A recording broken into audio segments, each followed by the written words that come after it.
नमस्कार, अलका बांगडे किचनमध्ये आपल्या सगळ्यांचे खूप खूप मनपूर्वक स्वागत आहे। तर आज आपण कोळ्याचे घारगे कसे करायचे ते बघणार आहे। तर हे कोळं त्याचे साल काढून टाकले, छोट्या छोट्या फुडी केल्या की छोट्या फुडी करून साल काढले तर सोपे जातं। आणि त्यामध्ये गूळ टाकला, आपल्याकडे जर गूळ कमी असेल एखाद्या वेळेस तर थोडीशी साखर पण टाकता येते त्याच्यामध्ये गुळाला सुट्टी।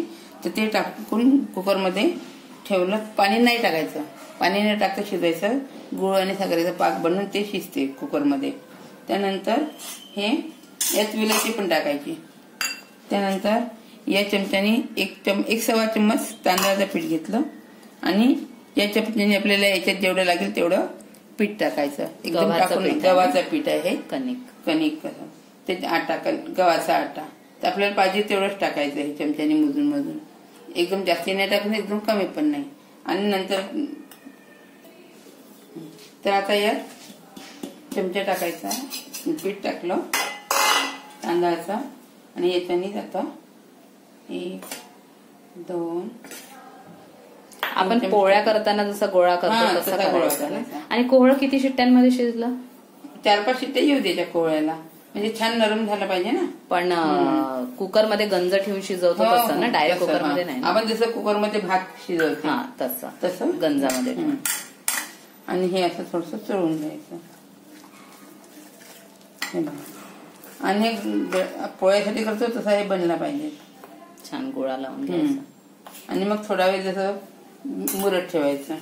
अच्छा, आणि मग लाटून करायचे? लाटून करायचे।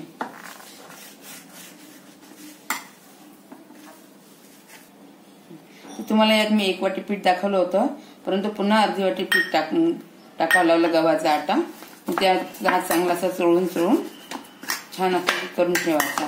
जसं आपण पोळ्यांची कणिक मुऱ्यासाठी ठेवते तसं याची पण कणिक आता असं चांगला गोळा बनवून मुऱ्यासाठी ठेवायचं। आणि हे बिना पाण्याने भिजवायचं, जे मिश्रण आपण तयार केलं तर त्याच्याने पाणी टाकून नाही भिजवायचं। आणि आता तेल वगैरे काहीच नाही, याला पोपटावर असं पोळी लाटायची, दाखवणार मी लाटताना तुम्हाला। हे किती वेळ ठेवायचं आहे? हे आता 15 मिनिटं ठेवायचं छान झाकून, म्हणजे होऊन जातं। झाकून 15 मिनिटं ठेवून द्यायचं, झालं। आता हे 15 मिनिटं झालेले आहे, त्यामुळे हे काढून घ्यायचं वाटतं। हे बघा असा गोळा झालेला आहे। आता मला लाटायचं,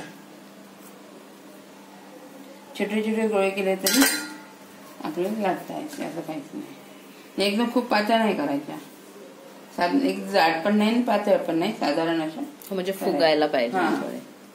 बघा हातावर अशी करून घ्यायची,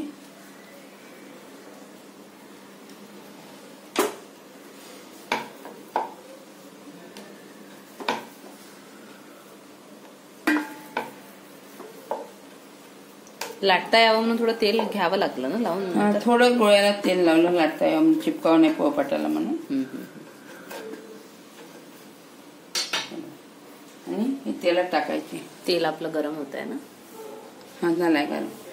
आणि हे गुळाचे असल्यामुळे एकदम खूप तेल याच्यावर नाही तळायचे, लवकर लाल होऊन जातं म्हणून। आता बघा ही लालसर झाली ना, अशी लालसर होऊ द्यायची, म्हणजे खाताना छान वाटतं।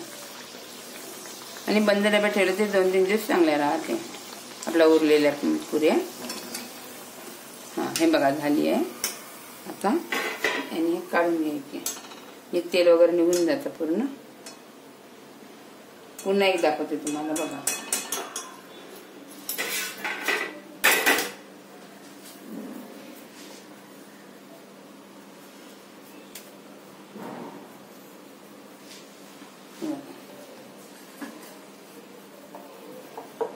लाटून घ्यायचं। आपल्याला पातळ पाहिजे पातळ करायचं, जाड पाहिजे जाड करायचं।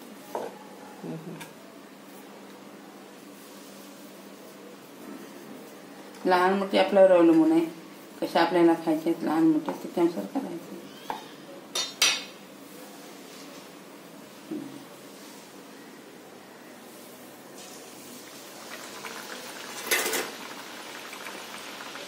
आता आपलं तेल झालं असल्यामुळे एकदम मोठी नाही करायची, गॅस कमी गॅसवर छान शिजते। हे बघा फुलत नाही ते असं असे फुलते. हे बघा फुलली ना, छान झाली. असे छान होता.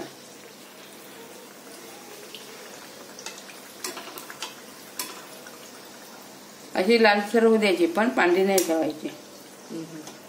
पांढरी ठेवली तर नरम पडते. हे बघा झाली ना अशी. झाली.